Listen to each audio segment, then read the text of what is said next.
Hey, good afternoon, everyone. We're glad to have you tuned in with us here on Tuesday night. I don't know about where y'all at, but it couldn't have been no more beautiful day here in South Alabama. It was a beautiful day. The temperature was just right. You could get outside and do what you wanted to do and not break a sweat. Chad, man, how you doing this afternoon? I'm doing good, Stacy. How about you, brother?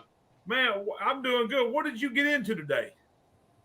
Just work, man. Just work. Then I went and got that grandbaby and watched her for a little while, and she just went home a few minutes ago. Is that right? Yes, sir. Hey, Kevin, good to see you, man. Guys, I want to encourage if you're coming into the show tonight here, we encourage you to do one thing. We want some participation out of you. We'd love for you to ask some questions. We got a guy that's on here with us tonight. He's going to help us answer these questions the best of our ability. I will try. You're going to try.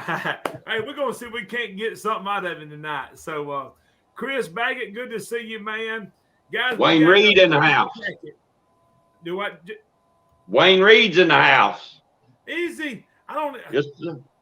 You ahead of me on your end. Yeah, I can't see that. That's because you got slow internet out there where you at, brother. No, you can see you on your phone, ain't you? Yeah. Oh, you can see the views. They ain't on my phone. I can't just see who's viewing it. I got to see them when they make a comment in here. Wayne, good to see you, man. We got Casey Tackett in here with us tonight. Casey, introduce yourself to us, man. Let the people know a little bit about you.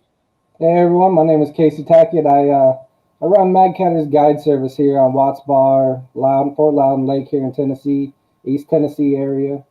I'm kind of a transplant to this area. I didn't grow up here, but my grandma lives nearby, and I used to come down and fish this as often as I could, and I just loved this area. Ended up just telling everyone when I was in Ohio, like, hey, at one point in time, I'm gonna move to Tennessee.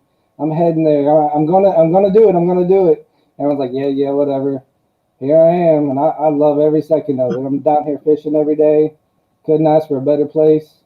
But yeah, it's a beautiful country. I love it. Yes, sir. We got a good bit of people jumping in chat here, guys. I see y'all jumping in. I was trying to cover a couple of y'all's names just to pop y'all up here. Hey, we want to say, man, it's a pleasure having y'all in the house with us this afternoon. Hey, look we got old Danny Huffman in here this afternoon. Danny, man, good to see you. I always want to throw out a little something for Danny because, man, he's the one that took some time up, spent some time with me, learning how to bump or walk them baits back down to Mississippi. And, Chad, I don't know if you've seen me or not, but if you'll see me anchored up behind them dams now, just pop, pop, pop. Hey, I've seen it happen. Hey, that's addictive, man. Let me tell you, there's no feeling in the world like it when one of them smokes one of them rods when you put it right in his mouth. Hey, I'm going to tell you something, Chad, and I don't know whether it's, you just sort of bounce it down through there, and there's nothing like having that rod in your hand, and you can feel it. Boom, boom, boom. Yes, sir. Hey, I just locked my thumb down, trying to get over and lock that reel in. Lock her down, baby. Lock her down. Hey, Chad, I'm going to tell you what now. I'm trying to be mindful of it, because there was one time, I'm thinking my first or second day doing it, my first day on my own, and I'm free spooling it with my thumb on the line, walking it, and one hits it. Listen, I forgot all about what's all going on. You forgot to lock that reel down, didn't you? Hey, I set the hook, and I had a bird nest out with that braided line. I said, I don't think you're supposed to do it that way. So I had never done that a whole lot either, but it is very addicting. Boy, I get hooked on it. Remember from now on, when I feel him hit, lock my thumb on it where he can't just snatch the line of it, then reach over and lock the reel in before I set the hook. Well, you like to cross his eyes when you set that hook anyway. Man, I like to let him know that I'm on the other end. Man, there's a lot of people in chat already. Oh man, it's jumping here tonight. Casey, there's a bunch of people done jumped in here with us tonight. Hey, Nathan Trimble, good to see you, man.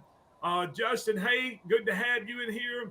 I know I probably missed a lot of people. Chris Badgett, man, we're glad to have you in here. And we thank you for all that you're doing for us and the people that's involved on this show. We want to just appreciate that, man. As we get started again, guys, I want you to tag a couple of your friends. We're going to be talking catfishing. I know y'all, this is a new guy we've had on the show.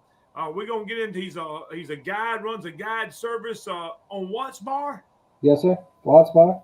And we're going to get into some information here so and see what's going on. Casey, glad to have you in here on the show, man. And we fit to get started.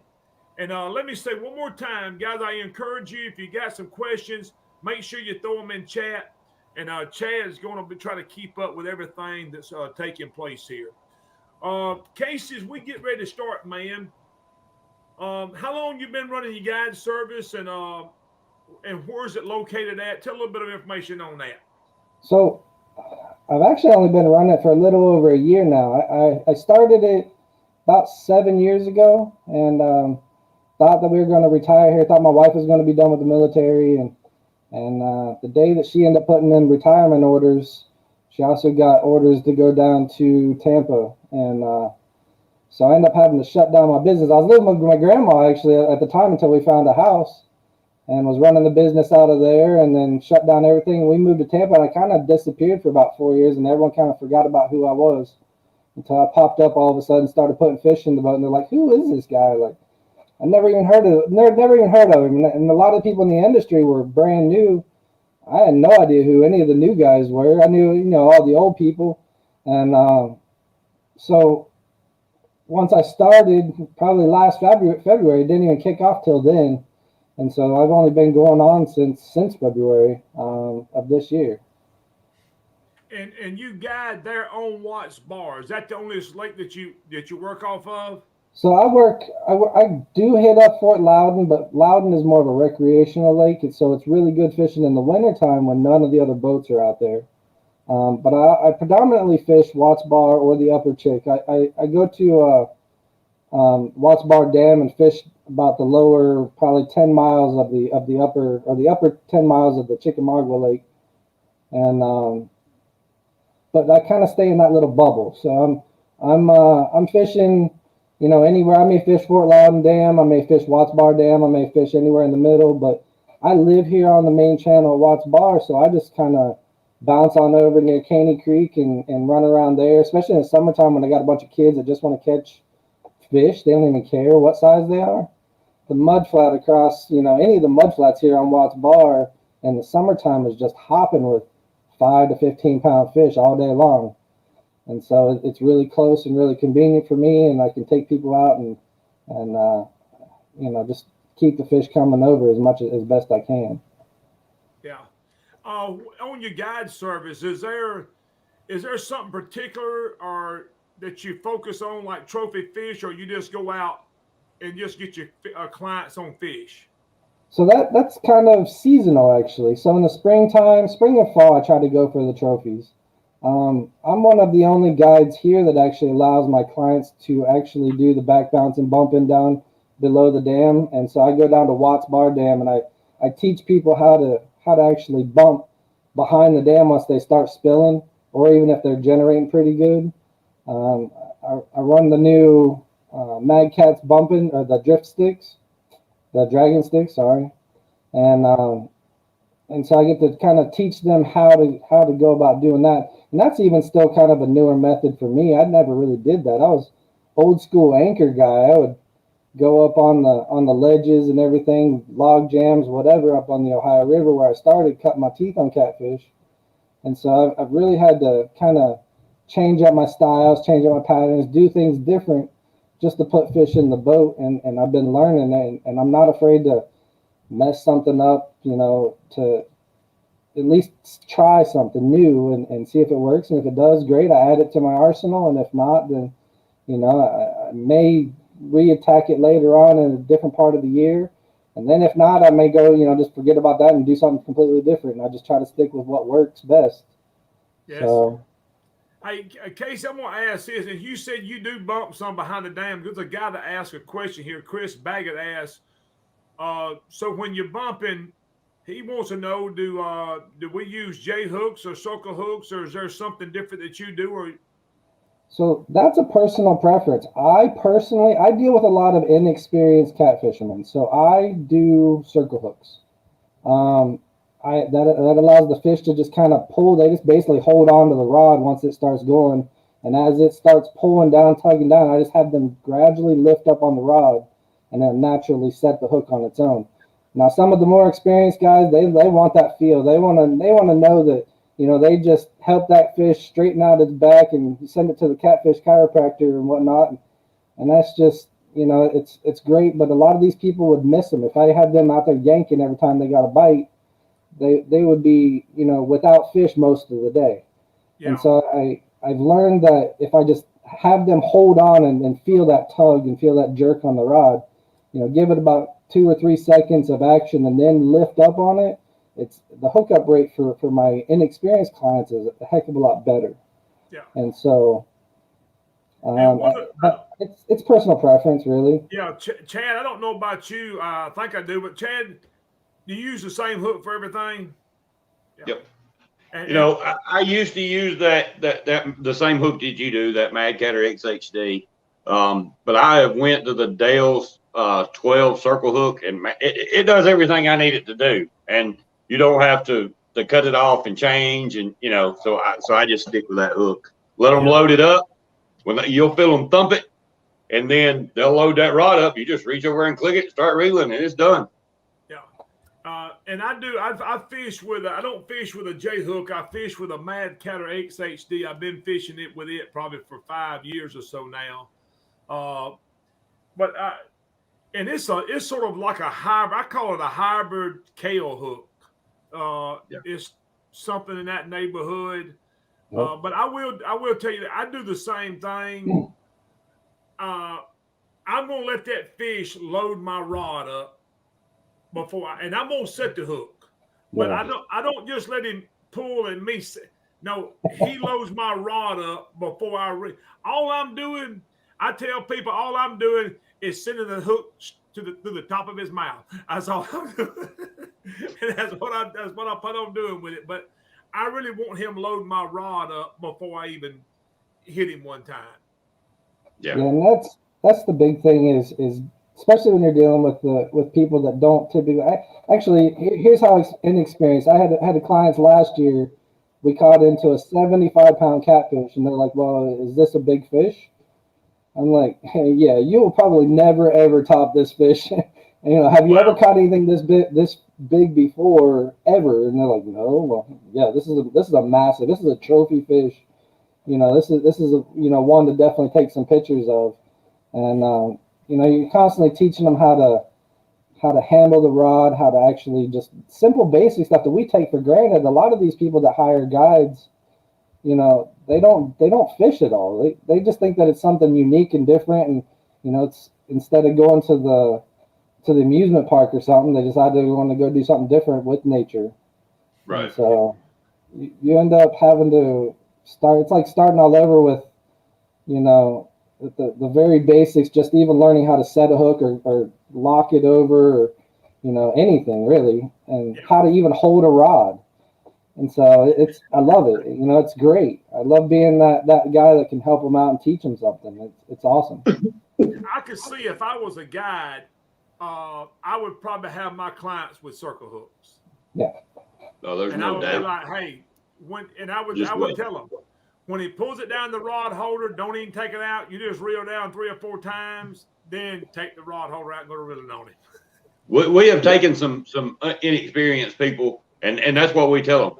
You leave it in that rod holder and reel till you can't reel no more. Then you can pick it up and take it out.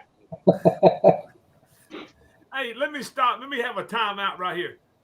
And I'm, Aaron, you can jump in this program because I sent you an invite. He said Greg had him working on that boat. Well, hey, y'all better get back to it. He ain't working. He's talking. He's sitting here watching us, ain't he? I bet he got us on speakerphone while he's out there working. But he's stopping. He's taking breaks long enough to type, ain't he?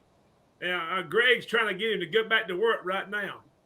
Oh, Hey, there was one question in here, Casey. It said, at what point did you decide to take on being a guide and what all was involved? Kind of walk everybody through that process of what you have to do, the credentials you have to have, and everything that it takes to be a guide. Absolutely. So I actually used to do a lot of tournaments. I kind of cut my teeth on catfishing. I was late in the game, honestly. I've only been doing this for about 10 years.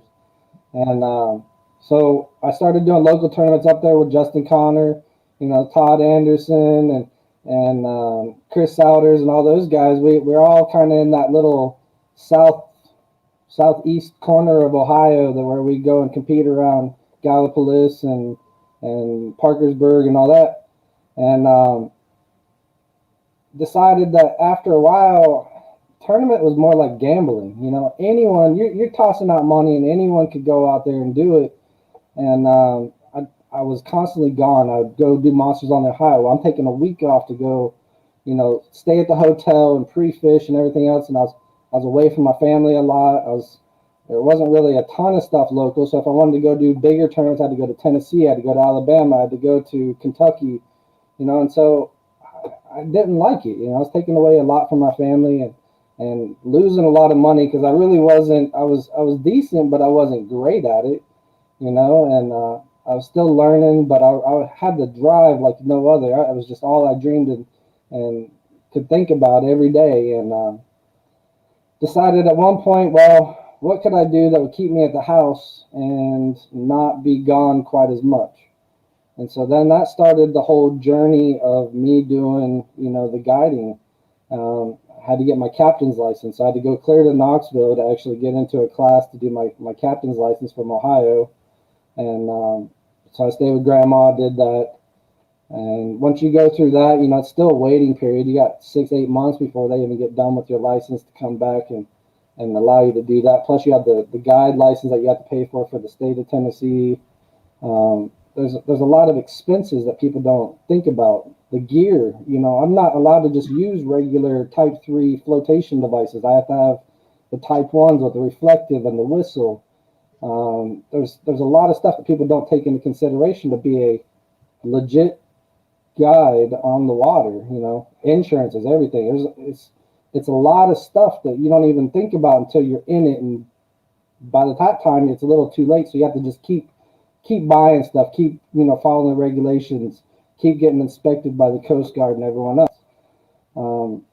But I've always enjoyed just watching and teaching people how to do stuff. Even when I was in, I'm a veteran. I was in the military.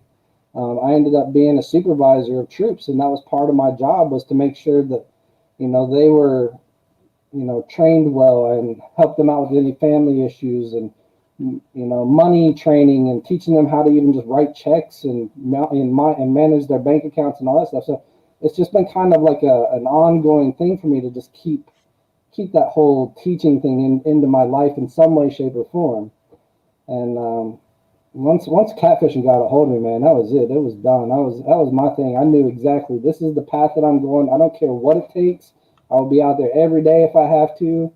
And I just put in the time and the hours. I tried not to, just use people for their information. I would ask them little simple questions and then go out on my own for maybe a week or two and try to repeat what they did and figure out and go through the school of hard knocks on my own. But it was only me that put myself through that, and if they were willing to share, which most people at the time were not, because a lot of us were tournament guys. No one really wanted to give anything. Oh yeah, just fish shallow. Oh yeah, just fish, deep. Oh, you need to have, big pieces of bait or little pieces or whatever. But it was not like, hey, go here, do this, fish this hole, do that, And so, the drive helped me push myself to become better over the years. And now I got to a point where I see random weird stuff. I don't care if it's just trout fishing. I'm like, hey, that looks like it might work with catfish. Let's alter it this way and go do this and see if this works, And so now I'm the guy that'll just try anything. I try to get my clients out there and be like, oh, let's go try this. I don't know. We'll try bumping. I'd never even done bumping until this last year. And now I'm teaching clients and everyone. I literally sat out there for days just bumping and figuring out how to do it.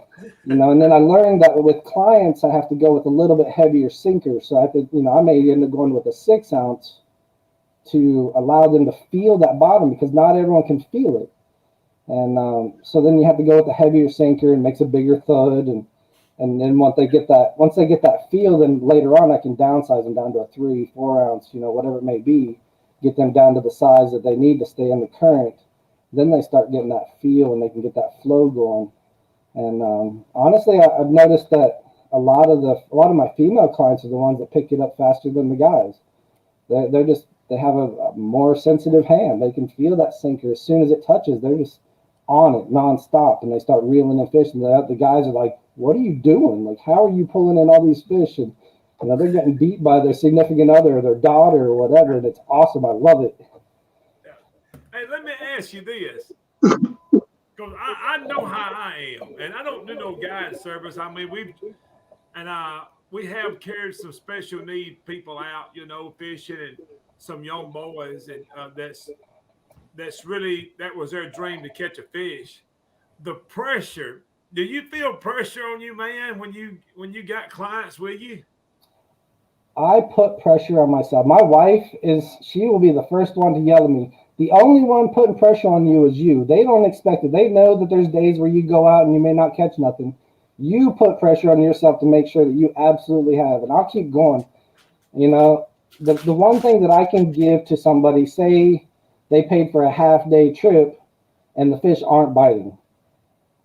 The one thing I can give them is more time until the fish decide that they're going to turn on. Usually it's like a light switch. It'll just be like bam, and then all of a sudden, like, every rod starts going down because maybe the pressure came in and pushed. I have this barometric pressure concept that basically if any pressure is just stagnant or sitting there, the fish won't eat.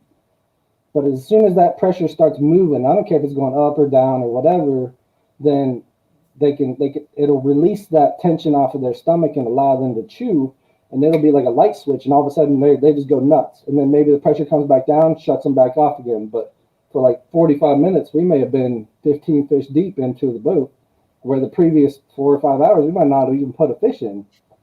Yeah. And so I put pressure on myself. I just try to make sure that everyone has the best possible time. If you're out there with me, it's about you, not me. Yeah, I'm getting paid and that's great, but who knows who I'm going to be affecting. That may be the next catfisherman out there. If the child's out there and he catches that one fish that's 10 pounds, this is the biggest fish of his life, and now he's just going to have that itch to just keep catching. Yeah. And so that's the one thing that a guide can always give. If they're having a bad day, you can always give more time, unless you have clients coming in after them. Like some days I'll be double stacked and I'll have like a full day in the morning, a half day at night, or whatever. If I have open time and they really weren't that biting, maybe we only have 1 or 2 fish, we'll keep fishing. Usually within the next hour or so, something will click, and then we start putting in fish, and then it's a good day. Yeah. But I just try to make sure I take care of my clients. I want to answer this question right here. Trent Williams puts on here, what weight you use when bumping? And this is what I would suggest, Trent. Now I'm no expert at this, but I am catching on. And if you're wanting to walk that bait backwards, I want to get some pretty swift current, and I start with a 4 or 5 ounce, and I just let it down behind the boat. And when I pick it up, I want it to be light enough. If you pick it up and it just goes, and you let it down and it goes right back down to where it come from, your weight's too heavy. You want to be able to pick it up, and when you let it out, you want that current to sort of sweep it and carry it back and set it back down. Now, if you pick it up and you free thumb it and you don't never feel it hit again, your weight's too light. Or he's done got it and you didn't know it. Yeah, he didn't know it. But that's what I usually do. I start with like 4 ounces. The other day, I think I started with 3 or 4, and I just let it down. And if I can't pick it up in that weight in the current, sweep it back and set it back down, then I just adjust according to that. I got a box now. Danny would probably be proud of me. I went and bought me a box, and I got 2s, 3s, 4s, 5s, 6 ounces in there. I'm like, I'm prepared for whatever situation comes my way, Chad. You know, bumping's a hard thing to sit and explain to tell somebody and tell them what to do. It's all about feel. You got to feel it. And there's only one way I know to do it, and that's just get out there and do it. And I was, Chad, I had people talk about it, and I tried a time or two by myself, and really, I just didn't understand the concept. I was doing a lot of stuff wrong, and I jumped on the boat with Danny Huffman for 30 minutes one day. Now, during this time, I'm telling you, he probably felt like he was on Jeopardy because I'm asking him 110 questions when we're doing this.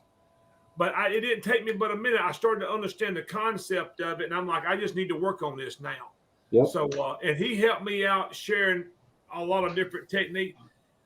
I think the biggest thing that he told me is, and I'm going to say this, and y'all can jump in here and help. We was on the Mississippi, and our boat's moving backwards. We cut the current in half, and so we moving, the boat's moving, and we're walking baits at the same time. I would suggest this: if you've never done it and you have the ability to anchor, start with that. Just start with that and learn how to do that right there. And when you go to your boat moving, you get your boat almost, let it be moving really, really slow. And just start doing it. And then you should start working with this, getting it a little bit faster. The one thing I'll add to that is if you've got that boat anchored, it's still. That's one less thing you have to worry about while you're trying to learn how to walk that bait. When you're trying to feel it, when you're trying to figure that part of it out. After you figure that part of it out, then you put that boat in motion, and then you learn how to control that boat at the same time. Yeah, and I would say this, Chad, and I will see what you think. And when you go to trying to let the boat move when you're doing it, you done it anchored, and if you done figure that part out, then when you get up there, you just have your boat where it's barely moving.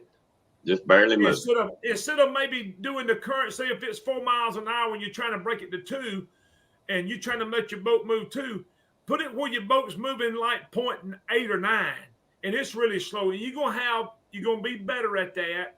Then let it start to speed up. And things get faster, it gets a little bit more complicated. But if you can do it anchored, you can do it with your boat moving really slow. And one thing you have to remember is when you're trying to slow your boat down, that means you have to speed that trolling motor up. Yep, that drains your battery real quick. Yep. Hey, there is one question here I want to get to while we're still talking about bumping, and I want to. He asked it a little while ago, but what kind of bottoms do you look for when you're bumping? Mud bottoms, sand bottoms, rocks, brush cover? What kind of dips do you like to fish? So for me, I'm always, the only time I can really bump here is below the dam. So I'm looking at, it's always going to be rocky. Now I pick my preference on the dam that I choose because Fort Loudon here is really jagged, a lot of big snags. It'll roll your sinker up underneath a rock in a second, where Watts Bar is more rounder rocks, it's more river rock, and so you don't have quite as many snags. It's a lot more forgiving with my clients, and so it allows them to actually, even if it does get a snag, I can almost always just pop it up and either roll that rock over that it slid under, or pop the sinker out of it and get it going back in, reset it, and then keep right on going. I don't hardly ever lose any gear down there like I would if I was at Loudon.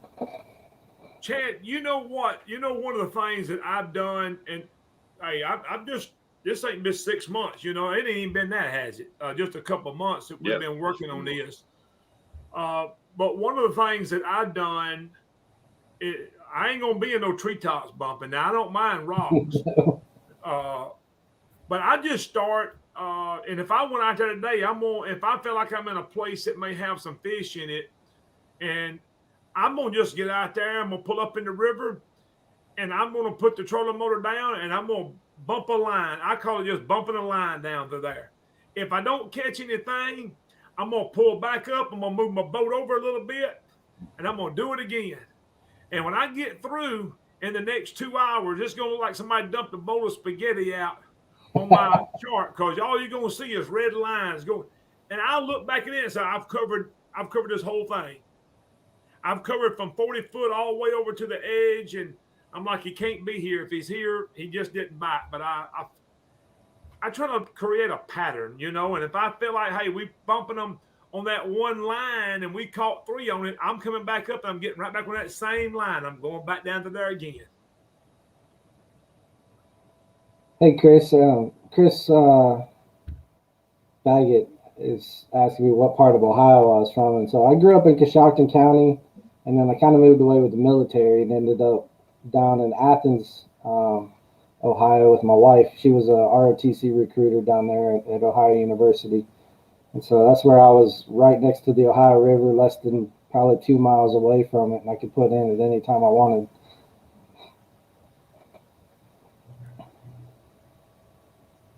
Chad, hey, Chad, you know who we got here? We got old Scott Childers in the house with us, man. Oh, God. Yes, he is. Yes, he is. Hey, Lucas, that did work pretty good, didn't it? Hey, Wayne Reed wants to know when we're all going to Mississippi and having a class. Hey, it would be funny if all of us go over, wouldn't it? That would be a blast. It would. You know, I would love to go over there sometime. You and I have talked about it, Stacy. When there's not a big tournament on that river, not, you know, a week before or something, where you could just go over there and fish it without it being pressured so hard. Hey, I tell you what I would like to do. We need to set this up, especially when the temperature gets just right, when it's nice. We need to hire somebody to go and sit up on one of them sandbars and cook while we out fishing.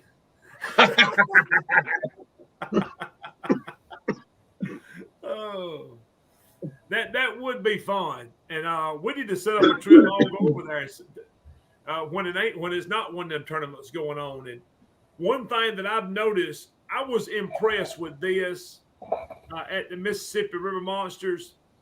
There was some big fish weighed in that day. Yes, there was. There was a lot of fish over 80 pounds weighed in that day. A lot of them over 70 anyway. You don't see that. I mean, that's impressive. It is. You know, the Tennessee River has some great fish in it, but you very rarely see one, 80 pounds weighed in at a tournament. It happens, but you don't see multiple 80s. Now, this weekend, I think there were several in the 70s weighed in. This weekend up there at the the Bama Blues tournament, that was impressive, because I know that I seen 3 over 70, and I want to think that the Lonnie and Donnie Fountain had one in the upper 60s. They did, and I know that was 4 them big fish, and in the same day at the weigh-in. I'm telling you, that right there that's a good. Anytime when you look up at a weigh-in on 3 fish, and you got people weighing in over 115 pounds on 3 fish, that's a really good day. And they ain't even in the money. Them ain't no pollywogs. So somebody asked, as Mike Presley would say, them was some pole benders. Yes, they would. What you got, Casey? Somebody asked about what type of line that we use when we're bumping, and for me personally, I use braid. I want it to cut through the water as best as it can. I also want to be able to feel that sinker absolutely hit. The second that it hits, sometimes if you're in swift enough current, just that split second that line has to play down there, it's going to roll up underneath something. You're going to get snagged up. And for me, like, I know some people, when they start bumping, they're like 200-300 feet downstream, maybe even longer, 100 yards, I don't know, whatever. But we don't necessarily do that here. I mean, you can, I guess. I just don't. Typically, I'm within probably 30 yards of the boat at the most. And, with clients, I can't let them just let it go on downstream as far as it can. It needs to be hitting fairly close to the boat. And but yeah, it needs to be braid. Mono will work, but it's really thick, and so it'll start picking up your sinker a lot more, and you have to use a lot more weight to be able to get it downstream, I think, personally. You also lose a lot of the feel. Listen, I give Joey Kirby the hardest time about fishing with braid, but I have to give it to him. When I'm bumping, I've got braid on. I hate it, but it definitely has its advantages. I would tell anybody, if you're gonna bump, you need to put you some braid on. That's the only thing that I have, and I only have braid on my bumping rods. That's it. Everything else has mono, and I even go really thick mono because I don't like losing fish. I don't even like losing to a tree. I want to pull that tree into the boat and get my hook and sinker back before I do anything else. So I usually use like 50-pound mono to even think about, doing anything normal fishing on the lake. It's just so much more forgiving. I can get, I can get some rock rash and trees and everything else, and typically I'll still come out with my rig at the end of the day. I want to go back to this. Yes, Joey, I want to think 2 years ago we got over there and we was going to try it. I ain't never fooled with it. And probably about 3 minutes after trying it, Joey's still out there, and I done put my rod and reel in the rod locker. I'm just sitting over. I said, Joey, this ain't for me. I didn't have a clue, but I want to go back and I want to emphasize this. If you're going to do this, you're going to need braid, and you're going to need you a rod that when that weight hits the bottom, you need to be able to know that you staying in contact with the bottom. Because if you don't, you fix and lose. You're not going to know what's going on. Yeah, it's going to get tight when it's way back under. It's too late. Oh, you're going to be saying, hold on. Hey. Oh, Mike. Listen. Michael Graham's harassing me up here. Who's in here? Stacy, you know it as well as I do, man. And we've talked about it before. When we were learning how to drag bait, we got so frustrated. John would take every rod we had, throw it in the bottom of the boat, say, this is the dumbest thing I ever seen. This don't work. There's no way. This is stupid. But it's just like anything else. It's learning a process. It's learning something new. And you just got to give it time. And, hey, if you can get on the boat with somebody that knows how to do it, hop on it for 30 minutes or an hour if they're willing to help you. I guarantee you. Chad, I remember, I don't know what you can remember, but I can remember when y'all first started dragging baits. I called you every day. Every day. How you do this? And I'm like, hey, it's tough to learn new techniques and to try to figure things out. And so, and the best thing is try to just get with somebody who has done it, and they can. Once you see how they're doing it, man, it helps out a whole lot. Or call somebody. It does. I mean, Wayne Reed is one of the best fishermen at dragging baits that you'll ever meet in your life. But we went up to Scottsboro, and that anchor gave him fits. He had a hard time learning how to fish off that anchor.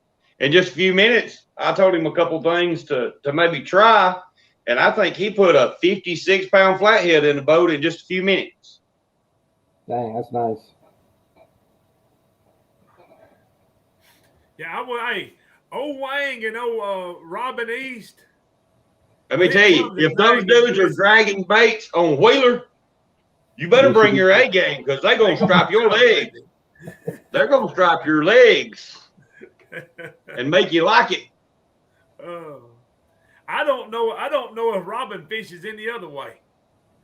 I don't know either. He loves that. See, and I've pretty much given up on anchoring completely. I almost exclusively drag now. But if you'd told me that like 2 years ago, what's dragging? Why would I want to do that? What's the benefit of it? But now that I've been doing it for so long, that it outproduces anchoring for me 10-1. I mean, I just put my baits in front of so many more fish, and it just keeps them coming. And as a guide, that's the biggest thing, is making sure you have fish coming across that gunnel. I don't care what size they are. Oftentimes, people just want to catch fish. They don't care about the size. Hey, let me give a shout out right here. Lisa Haraway is in the house here. Lisa, if you get a chance, go here and pop into the comment the name of your tournament trail. that you got it on Facebook, and I'll make sure we pop it up. They'll be running a tournament trail this coming year. Bama Blues is no longer having theirs. Ain't that right, Chad? Yes, they've done away with that. With the tournament series. Now, they're still going to do the big one in January, but they have done away with the series. They've done away with they've taken over Chris and his brother taking over Cabela's. They've taken over Cabela's this year. Lisa and is going to take up another tournament trail here on the Tennessee River. I think like Guntersville, Wheeler, Wilson, and maybe Pickwick or something fishing them areas right there. So, Lisa, if you would pop your information in, I'll make sure we post it up on here. Chad, what else you got? Man, it's just a whole lot of. There's a few questions on here. Let's see. And don't forget to engage the reel before you set the hook. That's one of the comments here.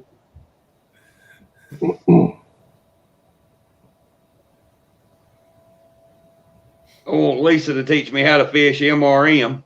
She's been killing that tournament. Yeah, they have. And this guy right here, old Mark, I don't know if anybody keeps up with him.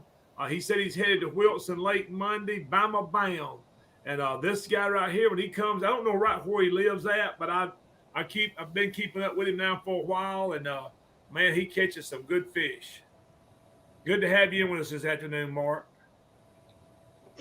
You know, Stacy, you and I have talked about it several times. I think to be a contender in a lot of tournaments, learning how to anchor fish, drag baits, and walk baits, I think you have to know how to do all three. Yep. You know, to be an all-around, you can fish whatever.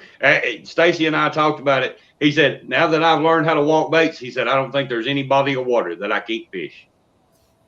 Yeah. There's hard. Not as I know of right now, there's not going to be any condition that presents itself to me that I'm not going to feel pretty confident. Hey, we got a technique that'll work for this. You know what I mean? So I can fish that water right there. It's running 4 miles an hour. I'm like, I got something for this. If you put me where it's dead still, I got something for that too. And if it's 2 mile an hour current, I got something for that. Yep. So, Casey, anything else you want to add on here, man, before we jump off of here tonight? Only thing I'd say is if you're out fishing, like what we talked about earlier, don't be afraid to try something completely new. If you're sitting out there for an hour and you're not getting bites, you're not doing nothing, do something completely different. Go if you're in 50 foot of water and not catching anything, go to 2 foot. Go drag baits instead of anchors. Go suspend, drift, and float around.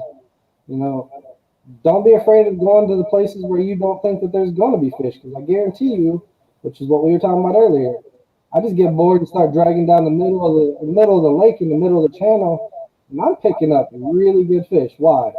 There is no pressure there. No one's even looking at it. They're just buzzing over at 50 mile an hour, not even paying attention to it, and sitting underneath is all these, you know, schools or pockets of fish just hanging out there. And just don't be afraid to do something different. If you keep doing the same thing over and over again, some days, like for a guide, you can't accept no fish coming in the boat. You know, it's oh shucks, I didn't catch anything that day. No, that's not acceptable. People are paying for you. You have to put fish in the boat every single day. So you just keep trying until you do something. If you go out for an hour and nothing, go do something different. That don't work, go do something different. Keep bouncing around the lake. So yeah. Here is the Catfish Trail. It's called North Alabama Catfish Trail. You can find them on Facebook. If you have any questions, you can send them a message here. There's several different tournaments. I think Lisa's already got the schedule and stuff up of everything they're going to be fishing this next coming year. Thank you, Lisa. I did see Chris Parker in the house earlier. Chris, good to have you, man. Good to see you this afternoon. There was a question about slip bobbers. Do any of y'all fish with slip bobbers? I don't. No, I don't need that, but I'm going to say this.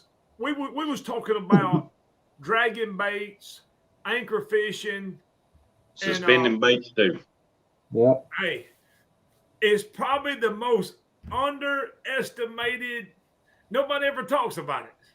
I have seen times when you cannot catch them dragging a bait on the bottom, but they'll hit that suspended rod every time. And I know you had a day with Troy Smith on your boat. Wherever a fish started coming off suspended rod, you went and reeled everything up. Yeah, you know, and I'm going to share this. When I'm dragging, we usually going to have a suspended rod or two off the boat. We're going to have about 4 or 5 dragging and 1 or 2 suspended. We are, you know, steadily let it down, pick it up. We move from 40 foot to 50 foot. We'll let it back down and pick up a couple feet or something other. And I don't know what the difference is because that day I thought I still had my suspended rods close to the bottom. But we literally was dragging about 4 or 5 rods, had 2 suspended, and within probably 30 minutes, we done put 3 or 4 fish or 5 fish in the boat, and every one of them come off suspended rigs, and we was pulling them, we was dragging baits to the same place. Yep. I finally just told Troy, I says, roll every one of these dragging rigs up, and I went to pulling more rods out. I said, and just drop them down and pick them up. And literally, I'm telling you, we was tearing them up. And it's probably something nobody ever talks about much. But I'm telling you, it's sometimes, I don't know if it's just the way it's presented and that fish has to come up to get it. But there's something different about it that triggers that bite. So what kind of rig do you, so when I use a suspended rig, I'm basically create what's called a knocker rig. It's like an 8-ounce sinker, and then I have a little short, maybe not even a foot long leader on it. No floats, no nothing. When I found that when I have a float on it, sometimes it works, sometimes it don't. But the ones that don't have a float are the ones that oftentimes will be the ones that get hit more often and put fish in the boat. Yeah, and you the same. When I suspend one, it's not going to have a float on it, and I don't want a long leader. I want to be able to know when my weight hits the bottom. When I reel 2 or 3 reels on it, I want to know that my hook is about somewhere close to it. You know. Yeah. Now I do know that Spread 'em Planer Boards has came out with a new board just for suspending baits right behind the boat. It doesn't pull to either side; it runs straight behind the boat. And I would like to try that board out. I would like to drag some baits with that, you know, suspended straight behind the boat. And I've got a few other techniques, and I'm going to share some of these after the first of the year. But, after January. After January, I'm going to share a couple of these techniques. But we got one more that I ain't just been working on it. I've had it, but it's helped me a little bit. In some certain conditions. Matter of fact, Scott Childress probably knows what I'm talking about because the last time I was up there, he seen me fishing. And probably somebody seen me have some big old floats. They were not slip floats. I had them tied in at a certain depth. And that's same thing as suspended. Yeah, I have some of those on my boat too. I just let them float back there behind in the current, just kind of flop around, put them down 10, 20 foot, whatever. Yeah. And I will get into that. I will share this because I went to doing that in some shallow water that was real rocky, real hangy. And I'm like, how can I get baits in here and not hang up so much? And so I can, I wanted to be able to suspend them baits right over top of them rocks and do just like dragging. And I run them way, and listen, I'm less than 10 foot of water. And I run them way behind the boat. I get them way back there. Because I want my boat to come through. And if they worried about my boat, I'm all gone and out of sight, out of mind by the time that bait gets to them. You know what I mean? Yeah. Hey, there was a question Chris asked if there's rod limits on these catfish tournaments, and I think everyone's kind of different. think Mississippi River Monsters, isn't it 6, Stacy, 6 rods per boat? The Bama Blues one, I think it's unlimited. But each one is just different. You just have to kind of read the rules for each tournament. Yeah. Before we jump off of here, Casey, you want to give a shout out to anybody else? Let me do this before you go into this. Guys, if you're interested in a guided fishing trip with Casey Tackett, here's his number. He's Mad Catter's Guide Service. You can also find him up under Facebook. I know up under Casey Tackett. Do you have one up under Mad Catters? I do. Mad Catter's Guide Service is up there on Facebook too, and it's got about all the pictures of what my clients have been catching and whatnot. I try to keep it up to date. Sometimes I'm a little slow. Yeah. So if you're up in that area right there where he's from, give him a call. He'll get you set up and get you taken care of. Anybody you want to give a shout out to, man, before we jump over here this afternoon? Yeah, I mean, I don't have like sponsors wise really outside of Mad Cats. I run their rods. I love them. I try to break them. I can't. Colton over at Multivars. I love that product. Like Noah, I mean, that is the perfect thing for my boat. I loved it. Freed up so much space. You got James Arwood over at Hooker Terminal Tackle. I use a lot of his hooks. Me personally, I like the backstabbers. I like that old school circle hook with the big gap. But other than that, it's just any of my clients that have been out with me in the last year or so. Thank you. I love you guys. It's awesome. I love the opportunity that you've allowed me to, not only teach you, but also, I'm learning as we go along too. I'm not a pro. I'm willing to try stuff. I just have the opportunity to be able to provide something that I love and want everyone else to be able to experience the same thing that I get to enjoy as well. And it's truly a blessing. It's the best opportunity I could have ever asked for, and have the opportunity to see those smiles, especially on the kids' faces, man. So, just I thank everyone that was able to help me out and get to where I am today. Chad, anything you want to say, man, before we jump off of here? Man, I want to thank Aaron for coming over and fishing with me this weekend. We had a great day on the water, man, cutting up, carrying on. He only let me catch one fish all day long, but we weighed in a limit. So, hey, but you caught, you did. Tell them what you caught, Chad. Well, it was good enough to take big fish for the day. It was 79.6 on tournament scales. That is a big fish. Hey, and listen, I just got lucky. At the house, and they calling me.